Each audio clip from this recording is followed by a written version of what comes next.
100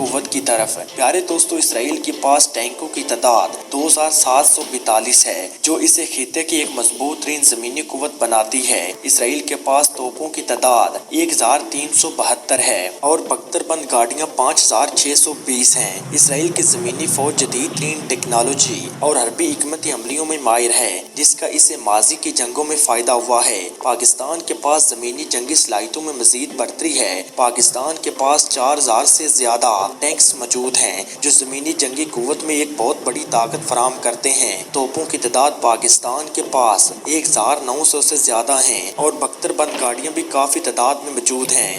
یہ طاقتیں پاکستان کو زمینی جنگ میں بڑھتری فراہم کرتی ہیں، خصوصی اگر دونوں ممالک کے درمیان کوئی جنگ روایتی جنگ ہوتی ہے۔ فضائی طاقت کی بات کی جائے تو اسرائیل کے پاس 711 جنگی طیارے۔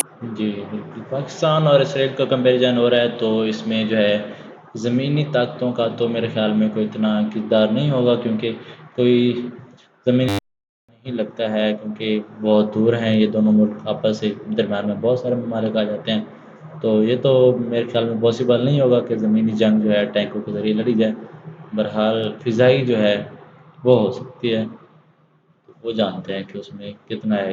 ہیں جن میں F-35، F-16، F-15 جیسے طیارے شامل ہیں۔ اسرائیل کی فضائیہ کو دنیا کی بہترین فضائی افواج میں شمار کیا جاتا ہے اور اسے جدید ترین ٹیکنالوجی اور عربی تربیت حاصل ہے۔ اسرائیلی فضائی نے ماضی کی جنگوں میں اہم کردار ادا کیا ہے اور اپنے دشمنوں کے خلاف فضائی برتری حاصل کی ہے۔ پیارے دوستو، پاکستان کی فضائیہ بھی کسی سے کم نہیں۔ پاکستان کے پاس 1265 طیارے موجود ہیں، جن میں قابل ذکر JF-17 تھنڈر، F-16، میراج 5، J-10C، J-31۔ پاکستانی پائلٹس کی مہارت دنیا بھر میں یہ کہا جاتا ہے کہ یہ کامیاب پائلٹ ہیں۔ 1973 کی عرب اسرائیل جنگ میں پاکستانی پائلٹس نے اسرائیل کے 10 جنگی جہاز تباہ کیے تھے، جبکہ اسرائیل پاکستان کا کوئی طیارہ گرانے میں ناکام رہا تھا۔ اس بات سے پاکستان کی فضائی قوت کی برتری کا اندازہ ہوتا ہے۔ بحری قوت کے حوالے سے اسرائیل کی نیوی میں 20,000 جوان خدمات سر انجام دے رہے ہیں، جن میں افعال اور ریزرو دونوں شامل ہیں۔ اسرائیل کے پاس کل 65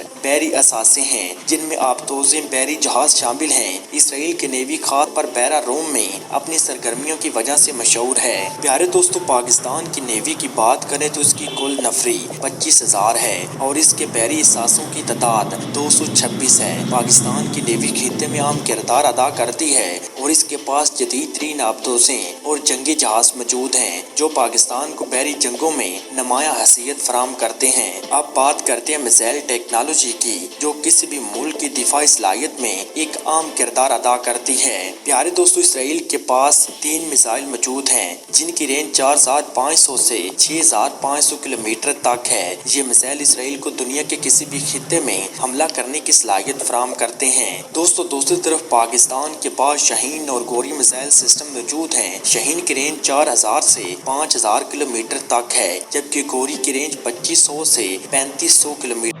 اچھا، تو جو یہ میزائلز ہیں یا جو ان کی تعداد وغیرہ بچائی جاتی ہے، یہ جو ہے صرف ایک اندازہ لگایا جاتا ہے۔ کوئی بھی ملٹری اپنی جو ہے ایگزیکٹ پاور جو ہے تعداد وغیرہ کچھ بھی نہیں بتاتی، تو یہ صرف جو ہے اندازے لگائے جاتے ہیں اور یہ ایگزیکٹ ویلیو نہیں ہوتی۔ میٹر تک ہے۔ پاکستان کا بابیل میزائل ایک جدید ترین ٹیکنالوجی کا حامل ہے، جو بیک وقت کئی اہداف کو نشانہ بنا سکتا ہے اور اس میں ایک سے زیادہ وار ہیڈ لے جانے کی صلاحیت ہوتی ہے۔ اس کے علاوہ پاکستان کے پاس ICBM میزائل سسٹم بھی موجود ہے، جن میں ٹیپو اور تیمور شامل ہیں، جن کی رینج 7000 سے 12000 کلومیٹر تک ہے۔ دوستو، عالمی طاقت کی بات کی جائے تو اسرائیل کو امریکہ کی بھرپور حمایت حاصل ہے۔ امریکہ اور اسرائیل کے درمیان فوجی اور تجارتی تعلقات بہت مضبوط ہیں اور امریکہ اسرائیل کو جدید ہتھیار اور ٹیکنالوجی اور مالی امداد فراہم کرتا ہے، جس کے بدولت اسرائیل کی فوجی صلاحیت مزید بہتر ہوتی ہے۔ امریکہ نے ہمیشہ عالمی سطح پر اسرائیل کی حمایت کی ہے، خصوصی مشرقی وسطی میں اس کے مفاد کے تحفے کے لیے۔ پیارے دوستو، دوسری طرف پاکستان کے قریبی اتحادی چین شامل ہے۔ چین اور پاکستان کے درمیان نہایت ہی قریبی اور دوستانہ تعلقات ہیں اور چین نے پاکستان کو مختلف مواقعوں پر اقتصادی اور فوجی میدان میں سپورٹ کی ہے۔ چین کی جانب سے پاکستان کو ہتھیاروں کی فراہمی اور دفاعی تعاون اور دونوں ممالک کے تعلقات کو مزید مضبوط بناتے ہیں۔ اس کے علاوہ چین پاکستان اقتصادی راہداری سی پیک کے منصوبے نے دونوں ممالک کے تعلقات کو اور بھی گہرا کیا ہے۔ یہ منصوبہ پاکستان کی اقتصادی ترقی اور دفاعی صلاحیتوں کو بہتر کرنے میں اہم کردار ادا کرتا ہے۔ اب سوال یہ پیدا ہوتا ہے کہ اگر اسرائیل اور پاکستان کے درمیان کوئی جنگ ہو تو اس کا نتیجہ کیا ہوگا؟ سوال نہایت ہی پیچیدہ ہے۔ اس کا جواب دینا آسان نہیں، کیونکہ جنگ کے دوران کئی زیادہ نقصان ہوتا ہے جس کا اندازہ لگانا مشکل ہوتا ہے۔ پہلا عام نقطہ یہ ہے کہ دونوں ممالک کی جغرافیائی صورتحال بہت مختلف ہے۔ اسرائیل مشرقی وسطی میں ہے جبکہ پاکستان جنوبی ایشیا میں واقع ہے۔ دونوں ممالک کے درمیان کوئی براہ راست سرحد نہیں ہے، لہٰذا ایک روایتی زمینی جنگ کا امکان بہت کم ہے۔ اس کے علاوہ جی تو میں یہی بتا رہا تھا کہ ان کی سردیں نہیں لگتی پاکستان اور اسرائیل کی، تو ان کی جو ہے زمینی جنگ پاسبل نہیں ہے۔ دونوں ممالک کی فوجی طاقت مختلف قسم کے ہتھیار، ٹیکنالوجی، اتحادیوں پر منحصر ہے اور اتحادیوں پر منحصر ہے۔ اگر فضائی جنگ کی بات کی جائے تو اسرائیل کے پاس جدید ترین طیارے ہیں، خاص طور پر F-35 دنیا کا بہترین جنگی طیاروں میں شمار کیا جاتا ہے۔ دوسری طرف پاکستان کے پاس JF-17 تھنڈر، F-16، J-31 جیسے طیارے ہیں جو فضائی جنگ میں کافی مؤثر ثابت ہو سکتے ہیں۔ پیارے دوستو، پاکستان کے پائلٹس کی مہارت اور ان کی سابقہ کامیابیاں اسرائیل کے مقابلے میں پاکستان کو ایک برتری فراہم کرتی ہیں۔ اگر میزائل جنگ کی بات کی جائے تو دونوں ممالک کے پاس طویل فاصلے تک مار کرنے والی میزائل موجود ہیں، اسرائیل کے پاس بھی اور پاکستان کے پاس بھی، جبکہ پاکستان کے پاس شاہین 3 کی شکل اور ابابیل میزائل جیسے کی شکل میں موجود ہیں۔ دونوں ممالک کے میزائلوں کی رینج ہزاروں کلومیٹر تک ہے جو انہیں ایک دوسرے کے خلاف حملہ کرنے کی صلاحیت فراہم کرتے ہیں۔ پیارے دوستو، یہ تھا 2024 میں اسرائیل اور پاکستان کی فوجی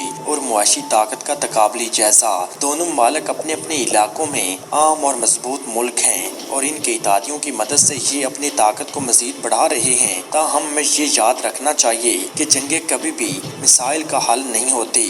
ہم دعا کرتے ہیں کہ پاکستان ہمیشہ ترقی کی راہ پر گامزن رہے اور ہمیں کبھی کسی جنگ کا سامنا نہ کرنا پڑے۔ اگر آپ کو یہ ویڈیو پسند آئی ہو تو اسے لائک۔ آمین۔